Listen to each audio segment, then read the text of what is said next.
സുഹൃത്തുക്കളെ, ഒരു ഞണ്ടിനെ കണ്ടോ? അവന്റെ ഒരു ഊരും ഉശിരും ഒക്കെ എന്താണെന്ന് കണ്ടു നോക്ക്. ഇവൻ നടു റോട്ടിലേക്കാട്ടോ കയറി വരുന്നത്. ഞങ്ങളൊരു ഷൂട്ടിന് പോയപ്പം ആണ് ഈ ഒരു സാധനത്തിനെ കാണുന്നത്. നടു റോഡ് എന്ന് പറഞ്ഞാൽ ഏത് സമയം ബസ്സൊക്കെ പോകുന്ന ആൾക്കാരൊക്കെ സഞ്ചരിച്ചുകൊണ്ടിരിക്കുന്ന ഒരു പ്രധാന റോഡിലേക്ക് അവന്റെ എൻട്രി, മാസ് എൻട്രി ആട്ടോ. അപ്പൊ അവനെ നമ്മൾ രക്ഷിക്കാൻ വേണ്ടിയിട്ട് ശ്രമിക്കുമ്പോൾ അവന്റെ ഒരു ശക്തി, അവന്റെ ഒരു കൊതറിലൊക്കെ കണ്ടോ. എന്തായാലും പാറഞ്ഞണ്ട് സൂപ്പർ ആട്ടോ. ഞങ്ങൾ വയനാട്ടുകാർ ഇതിന് പാറഞ്ഞണ്ട് എന്നാണ് പറയാ, നിങ്ങൾ എന്താ പറയാന്നുള്ള അറിയില്ല. എന്തായാലും ഇവന്റെ ആ ഒരു ശൗര്യം, അവന്റെ ആ ഒരു ഉഷാറ്, അവന്റെ പ്രതികരണ ശേഷിയും ഒക്കെ, താൻ മരിക്കാൻ പോവുകയാണ്, ഞങ്ങൾ സഹായിച്ചിട്ടില്ലെങ്കിൽ അയാൾ മരിക്കും എന്നുള്ളത് 100% ഉറപ്പ്. പക്ഷെ ഞങ്ങൾ അവനെ മരിക്കാൻ വിടുന്നില്ല, ഞങ്ങൾ അവനെ രക്ഷിക്കുക തന്നെ ചെയ്യും. അപ്പൊ എന്തായാലും നമ്മളെ കൂടെയുള്ള ആള് പുള്ളീനെ കൈകൊണ്ട് തൊടാൻ ഞങ്ങൾക്കൊക്കെ പേടിയാണ്. അപ്പൊ കാലുകൊണ്ട് മെല്ലെ മെല്ലെ സൈഡിലേക്ക് ഇങ്ങനെ നീക്കുക കേട്ടോ.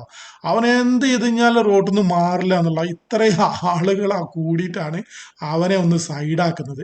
എന്തായാലും അവനെ ഞങ്ങൾ ഒരു പരിക്ക് പോലും കൂടാണ്ട് ഞങ്ങൾ അവനെ സുരക്ഷിതമായിട്ട് കരയിൽ എത്തിച്ചിട്ടുണ്ട്. എന്നിട്ടും അവന്റെ ആ ഒരു ഊരിന്, അവന്റെ ആ ഒരു ഊശിരിന് ഒരു കുറവില്ല കേട്ടോ. പുള്ളിനെ നമ്മൾ നേരെ സൈഡാക്കി വിട്ട് തിരിച്ചു പോയി കഴിഞ്ഞതിന് ശേഷമാണ് ഞങ്ങൾ അവിടെ റോട്ടിൽ നിന്ന് മാറിയ കേട്ടോ.